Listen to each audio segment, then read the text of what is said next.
It was one of those rare moments when I found myself alone in the house with nothing but my thoughts. I'm Evelyn, 64 years old, and I've lived in this quiet apartment for years now. My children are grown and have their own families, and my husband passed away a few years ago. I've grown accustomed to the silence that surrounds me, though sometimes, especially on nights like this, the quiet seems too heavy. I decided to take a long, hot shower to unwind. The warmth of the water always soothed my aching muscles and calmed the thoughts racing through my mind. It had been a tiring day, and I needed a break from everything. I slipped off my robe and stepped into the bathroom, feeling the cool air against my skin before I turned on the water. But then, as I reached for the shower handle, I heard a strange noise. The faucet didn't respond. I turned it again. Still nothing. The water didn't come on. The tap had broken. Just my luck. I stood there for a moment, frustrated, unsure of what to do. My apartment was part of a small community, and like all the residents, I had the number of the plumber who handled repairs. I took a deep breath, grabbed my phone, and dialed the number. "Hello." A deep, smooth voice answered. "Hi, this is Evelyn from apartment 3B, I said, trying to sound calm despite the irritation. "The shower tap in my bathroom is broken. I need someone to come fix it." There was a slight pause on the other end of the line, then a response that surprised me. "Of course, I'll come by to take a look. Shouldn't be a problem.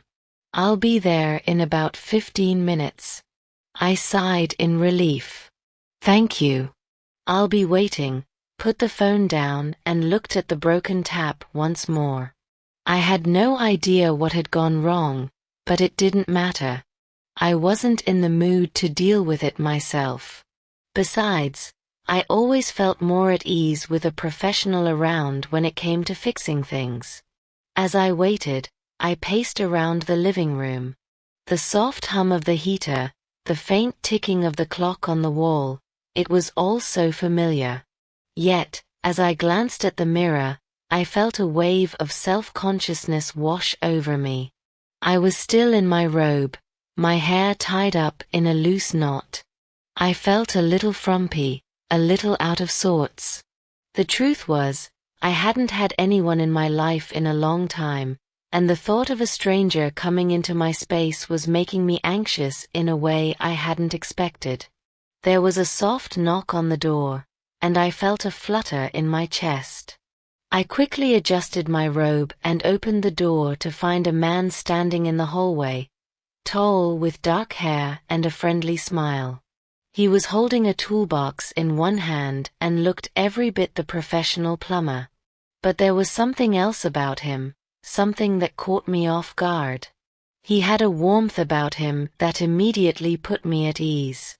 "Good evening, Mrs. Evelyn," he said in that deep, soothing voice. "I'm Jack, the plumber. I got your call." I nodded, trying not to appear too flustered. "Yes, thank you for coming so quickly." He stepped inside, and I showed him to the bathroom. "It's just this shower tap," I explained, gesturing to the sink. "I've tried everything, but it seems to be stuck."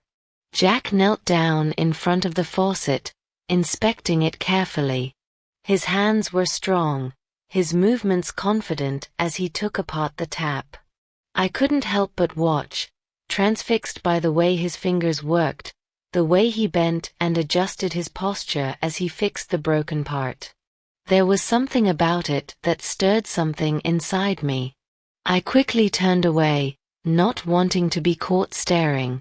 My heart was beating a little faster, and I couldn't deny the desire bubbling up inside me. It had been so long since I felt anything like this. So long since someone had been in my life to make me feel alive, to make me feel noticed. "Looks like a simple fix," Jack said as he tightened a bolt. "Should be good as new in just a few minutes." I nodded, grateful for his expertise. "I appreciate it. You're quick." He smiled, his eyes lifting to meet mine. For a moment, I thought I saw something in his gaze, a flicker of recognition, maybe even curiosity. But before I could analyze it, he went back to his work, his broad shoulders flexing as he moved. I took another step back, feeling the heat rise in my cheeks. I didn't want to admit it, but there was something about him that made me feel alive. His presence was intoxicating, and as much as I wanted to pretend it was just a simple repair job, I couldn't shake the feeling that there was more to it. The clock ticked away, and I started to feel restless. I glanced at Jack again, watching him as he focused intently on the faucet. His hands were so sure, so capable. I wondered what it would feel like to have those hands touch me, to feel that confidence extended to me. I quickly shook the thought from my mind. This wasn't how things were supposed to go. I was older. I had lived a full life. These kinds of thoughts were unnecessary, I told myself. And yet, I couldn't deny the ache in my chest, the pull that seemed to grow stronger with each passing minute. When Jack finished fixing the tap, he stood up, wiping his hands on a rag. "All done. Should work perfectly now." I nodded, trying to steady my breath. "Thank you. You've been a big help." "No problem," Jack said, offering me a smile. His eyes lingered on me for a moment, and I could sense an unspoken tension hanging in the air. It wasn't just gratitude or politeness.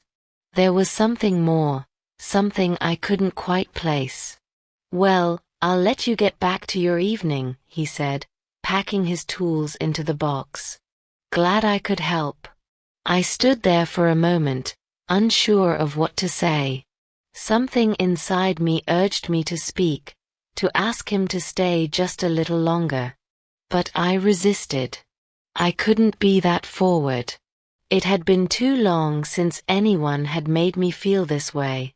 "Would you like to stay for a cup of tea?"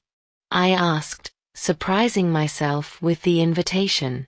"I'd love to thank you properly for coming out tonight." Jack paused, his eyes meeting mine. He didn't answer immediately, but there was a spark in his gaze, an unmistakable warmth that made my heart flutter. "I'd like that," he said softly, the smile on his face deepening. I led him into the living room, trying to act normal, though my hands were trembling just slightly as I put the kettle on. Jack sat on the couch, watching me as I moved around the kitchen. I was so aware of the sound of my own breathing, of the way the air seemed to thicken between us. The kettle whistled, and I poured the steaming water into 2 cups, adding a touch of honey. I could feel his eyes on me, but I didn't dare look back.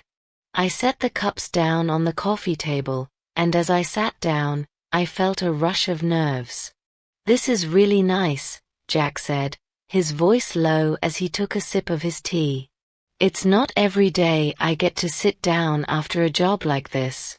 I smiled, trying to mask the nerves. "I'm glad you're enjoying it." The silence stretched between us, but this time, it wasn't awkward. It was charged, like the air before a storm. I could feel the tension building, and my heart raced. There was something about him, something that drew me in. Before I knew it, he stood up and moved closer. The space between us shrank, and my breath hitched. His hand reached out, gently brushing my arm. It was a small, delicate touch, but it sent a jolt of electricity through me. "Evelyn," he whispered, his voice soft but certain. "I can't deny the way I've been feeling tonight. There's something about you. Something that pulls me in." I looked up at him, my pulse pounding in my ears. The years of loneliness, the ache I'd kept buried for so long, it all rushed to the surface in that moment. I didn't know what to say. I didn't know what to do. But when Jack leaned down, closing the distance between us, I didn't pull away. I didn't want to. His lips brushed against mine, tentative at first, but when I responded, it deepened, and the kiss became more urgent, more filled with the longing we both shared. His hand moved towards my chest and opened up my robe and then bra and start kissing, drawing me closer, and I could feel the heat of his touch spread through my body. When we finally pulled away, breathless, "We do everything. I've wanted this for so long," he confessed softly. "I wasn't sure if you felt the same." I smiled, a soft laugh escaping my lips. "I think I do now." Jack chuckled, his hands gently caressing my face. "I don't want this to end, Evelyn." And just like that, in the quiet of my apartment, the weight of all the years alone seemed to melt away. Jack stayed for a little longer, and as the evening deepened, the air between us grew thicker with unspoken words. We sat together in the soft glow of the living room light, sipping our tea, the silence between us no longer awkward but rather filled with an electric tension. I had always thought that passion and love were things of youth, things that faded with time. But tonight, as Jack's gaze met mine, I realized how wrong I had been. There was a depth in his eyes, a warmth that stirred something deep inside me. It wasn't just the kiss that had ignited something within me. It was the way he made me feel seen, truly seen, for the first time in years. "I never thought I'd find myself here, with someone like you," I said softly, my voice trembling just a little. "I've been on my own for so long. I didn't think I'd ever feel this again." Jack reached out and took my hand in his. His grip was firm, but there was a tenderness in the way he held me, like he was careful not to break something fragile. "Evelyn," he whispered, his thumb tracing circles on the back of my hand, "sometimes, the best things in life come when we least expect them. I'm glad I found you tonight." I closed my eyes, savoring the feel of his touch. I had missed this, the closeness, the warmth, the connection. In my years of solitude, I had convinced myself that this kind of intimacy was behind me. But Jack had proven me wrong. The longing I had suppressed for so long was bubbling to the surface again. He leaned in again, slowly, as though asking for permission, and I met him halfway. This time, the kiss was deeper, more desperate, as if neither of us could deny what was happening between us.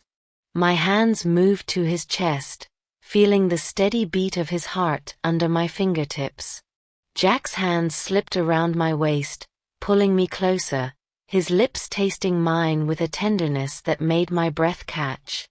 When we finally pulled away, I was breathless, my body humming with a new energy I hadn't felt in years. His forehead rested against mine, and for a moment, we simply breathed together, savoring the closeness. "I can't tell you how much I've wanted this, Evelyn," Jack murmured. "You make me feel like I'm young again. Like everything matters."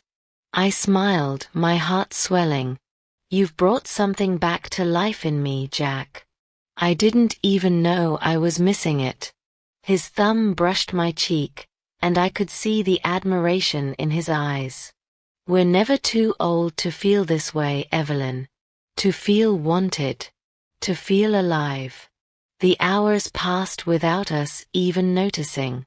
We talked about everything, about the years gone by, the memories we carried with us, the things we had done and the things we still wanted to do.